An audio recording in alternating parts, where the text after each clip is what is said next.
नमस्कार दोस्तों, आज हम आपके समक्ष अनंत चतुर्दशी व्रत की कथा प्रस्तुत करने जा रहे हैं। उससे पहले आप सभी को अनंत चतुर्दशी व्रत की बहुत बहुत शुभकामनाएं। हिंदू धर्म में अनंत चतुर्दशी का व्रत काफी खास माना जाता है।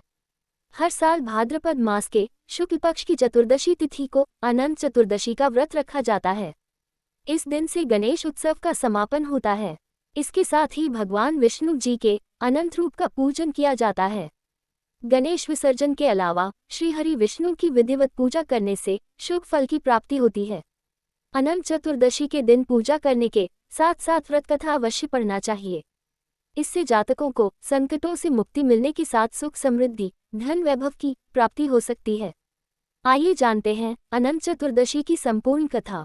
अनंत चतुर्दशी व्रत कथा। शास्त्रों के अनुसार प्राचीन काल में सुमंत नाम का एक नेक तपस्वी ब्राह्मण हुआ करता था। उसकी पत्नी का नाम दीक्षा था। उसकी एक परम सुंदरी धर्मपरायण कन्या थी जिसका नाम सुशीला था। सुशीला जब बड़ी हुई तो उसकी माता दीक्षा की मृत्यु हो गई।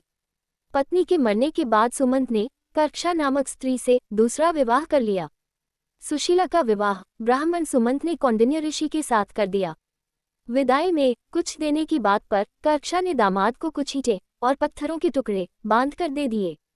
कौंडिन्य ऋषि दुखी हो अपनी पत्नी को लेकर अपने आश्रम की ओर चल दिए, परंतु रास्ते में ही रात हो गई।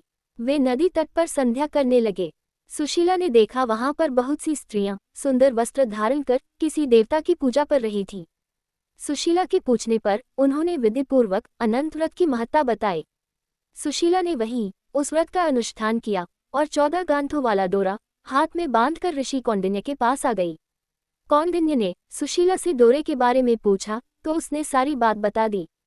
उन्होंने डोरे को तोड़कर अग्नि में डाल दिया। इससे भगवान अनंत जी का अपमान हुआ।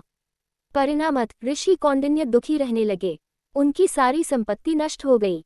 इस दरिद्रता का उन्होंने अपनी पत्नी से कारण पूछा तो सुशीला ने अनंत भगवान का डोरा जलाने की बात कही। पश्चाताप करते हुए ऋषि कौंडिन्य अनंत डोरे की प्राप्ति के लिए वन में चले गए। वन में कई दिनों तक भटकते भटकते निराश होकर एक दिन भूमि पर गिर पड़े।